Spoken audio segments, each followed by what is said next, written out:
विशाल अवकाशात एका खडकावर एक अप्सरा शांतपणे बसली होती. तिच्या नाजूक बोटांनी विश्वाच्या तेजस्वी सुवर्ण फुलाला स्पर्श केला. हे फूल सामान्य फूल नव्हते, त्यात सृष्टीचे सार होते. त्याच्या पाकळ्या तारेच्या धुळीने चमकत होत्या. अचानक एक हिरवा दरवाजा उघडला आणि कालासूर, दुष्ट राक्षस, उदयास आला.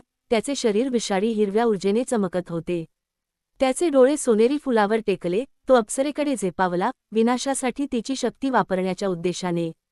आकाशगंगेचा विजेता प्रधान महेश्वर जवळच्या एका खडकावर जागृत उभा होता. साध्या धोतरात परिधान केलेला होता. त्याचे स्नायूंचे रूप शक्ती पसरवत होते. त्याने कालासुराचे आगमन पाहिले आणि कृतीत उतरला. त्याचे डोळे दृढनिश्चयाने जळत होते.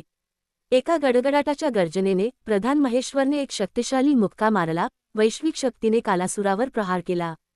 राक्षसाने प्रत्युत्तर दिले. हिरव्या ऊर्जेचा स्फोट सोडला, ज्याने अवकाशाचे रचनेचे आवरण हादरवले. अप्सराने बिनधास्तपणे सोनेरी फूल जवळ धरले. तिचे डोळे तिच्यासमोर उलगडणाऱ्या युद्धावर टेकले.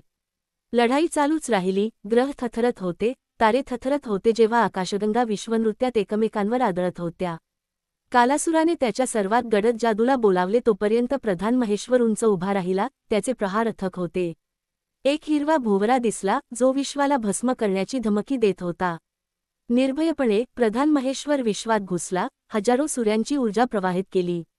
एका बधिर करणाऱ्या आरोळ्याने त्याने महाशक्तीचा मुक्का सोडला. कालासुराच्या संरक्षणाचे तुकडे केले आणि राक्षसाला शून्यात ढकलले. हिरवे प्रवेशद्वार विरघळत असताना अप्सरा हसली. विश्वाचे सुवर्ण फूल अजूनही तिच्या हातात सुरक्षित होते. प्रधान महेश्वर विजयी उभा राहिला. आकाशगंगेचा नायक, तारे आणि ग्रहांनी त्याचा विजय साजरा केला. विश्वाने सुटकेचा श्वास सोडला. त्याचा रक्षक पहारा देत उभा होता. युद्धाचे प्रतिध्वनी मंदावले आणि ब्रह्मांड हळूहळू शांत झाले.